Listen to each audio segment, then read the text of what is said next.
Maayang buntag, and welcome to another exciting adventure, My Filipino Adventure. Another exciting episode of My Filipino Adventure. I'm Mike, I'm your American tour guide, and Yna, of course, is in the Philippines. So, everything's happening. So, I booked my ticket. So let's get this out of the way first. And I think what we'll do how to get ready to travel to the Philippines in this episode. And this is my 5th trip over there, so I'm getting pretty good at it. So this time I'm flying to Manila, which I never do. I always fly to Cebu, but I have to fly to Manila to meet Yna there to go for our interview at the embassy.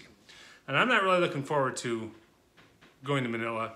I watched some videos, and it's just the traffic. I mean, you better plan a couple hours in advance to not even get that far, because traffic is so bad in Manila. So I'm going to try to book hotels right next to everything. And she is going to fly from Cebu to Manila, and it turns out that she has a relative near the airport, so she has a place to stay. And it's not only good financially that I don't have to pay for a hotel for 4 or 5 days until I get there, but it's just a safety issue. You know, Manila's a big city, and any big cities comes a kind of an underground shady element. And I want her to be safe, of course. So, you know, she's got friends or a family that she can stay with. I even told Yna, I said, I'll pay them, like, you know, hotel rates. Just, you know, keep her safe. That's the important thing. So, this time, like I said, I'm flying to Manila. All the flights out of Detroit to Manila were like $1,300, $1,400, and they tended to be like really long flights, like 36-hour flights or stuff. I could drive to Chicago and fly out for a little bit cheaper. But what I did this time, and it worked good on paper until I got all the extras added to it. So I can fly from Spirit Airlines, which is a crap airlines, but it's cheap. That's why the only reason people fly Spirit is because it's cheap, not because they like it. So I found a ticket to fly to to LAX from Detroit. It lands at the right time that I can have a couple hour layover in LA. Actually, I think it's about 3 or 4 hour layover in LA, and then stay there, then hop on a plane to Manila from LAX. This way I don't have to get a hotel. So, and then fly back, and we'll get to that in a minute. So I think that was, on paper, it sounded like it was going to be $240 round trip to LA and back. Then when you go to check out, well, I know I'm going to have my personal bag, and I always travel with a carry-on bag, and we'll get to that in a minute. So that's another $36 or something for a bag each way. So it's $72. $36 going to LA and $36 coming back. This is where Spirit gets you. And then it says $40 cut for the government, which they guess that they don't put in their pricing. So it ended up costing me $350. So my $250, so it was like $100 extra by the time I was done, over $100 extra. Still not too bad. So I get to fly out to LA, that's about $350. And then from there I take Chinese airline or China Air to Peking, where I have an hour and 50-minute layover, and from there I fly to Manila, and that was, I had it written down.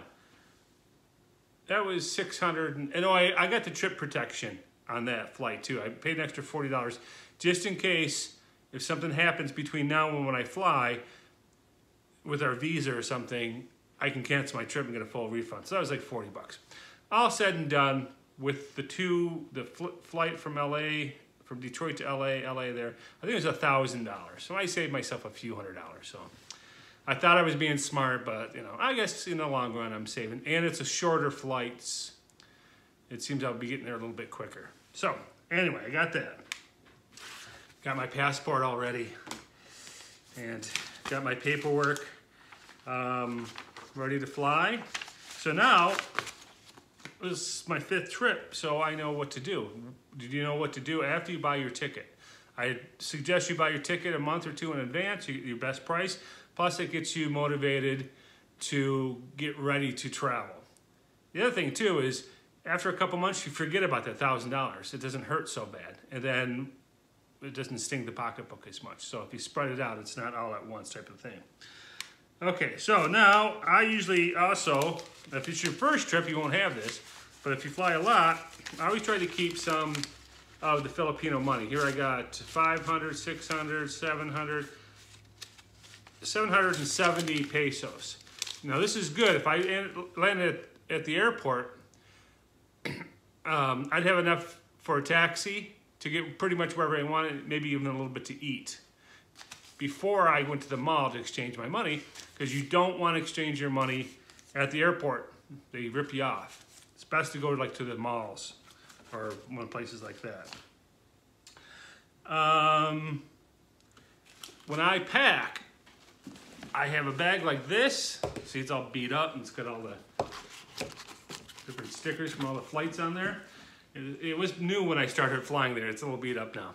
It's got the handle and the wheels, so I can. So this is what you call a carry-on bag. I try not to check my luggage, so this will fit. This will be considered carry-on. This is why I had to pay $36 for it. And then I have like a smaller backpack. That's my personal. That's where I keep most of my electronics and paperwork and stuff like that. That's all you need. That's all you need to travel the Philippines. And I'll be there for 3 weeks. And this is all I'm going to need is those 2 bags. Now, I'm not saying this is what you have to do. I know a lot of people pack up a bunch of suitcases because they're bringing stuff for their sweethearts. You know, they're packing it full of chocolates and things like that. But there's no reason to bring her stuff. I'm going to bring her back home with me. And I like traveling light, because if you're going to be going from hotels to hotels and jumping on ferries and other planes, you're going to be traveling across the Philippines, you're not going to want 4 or 5 bags of luggage. Oh, what a pain in the ass. A couple trips, I brought 2 backpacks, one for my back and one for my front. So I didn't even bring this for a couple flights, which I might even think about this time. I don't know, we'll see. But I guess my point is travel light. You don't need much. And if you forget anything, you can buy anything you need in the Philippines for usually a pretty good price. Just bring shorts. That's all I bring is shorts. I don't bring long pants, t-shirts, and maybe like one dress shirt. And I bring a pair of sleepers, or like flip-flop type of things, and then maybe a pair of like walking or hiking shoes. And of course, they bring underwear, and then toiletries, and that's it, really. That's all you really need. So my advice is to travel light, if at all possible. Okay, so anyway, usually I buy a ticket ahead of time, a little bit farther. So now I've only got about less than 4 weeks before my flight. And if I was smart, I would have done this earlier, but I'm not that smart, and I'm a little lazy. But I just got back from the gym today. So now I'm going to have to go to the gym about every day. And then at my gym, which is Planet Fitness, you can tan. And I'm not a big, sun worshiper. As you can see, I'm white as a ghost. But I go there, they have free tanning booths at my gym because I need to get a base tan. Just because I want to be out in the sun. I don't want to burn, I don't want to fry. I want to fry before I get there. So, get yourself a little bit of base. And, but you should, if you're an older gentleman like I am and you don't get a lot of physical activity, definitely try to hit the gym before you go for at least a couple weeks or a month, preferably 2 months. Go there, even if you just do the ellipticals or the walking machines or something, try to get your stamina up and try to get your legs into shape. And it's just going to make for a much more enjoyable vacation for you and for your partner. You'll be able to enjoy a lot more. Enjoy a lot more. I remember the first time I had been going to the gym for like 6 months before I went on my trip. So I was in pretty good shape.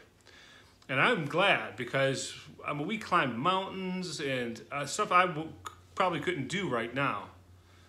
I'd be sweating and having a heart attack. So I wish I would have started last month starting to go in the gym. It's my fault, I'm lazy. But I'll be going to the gym at least 4, maybe 5 times a week. I'll be tanning at least 3 times a week.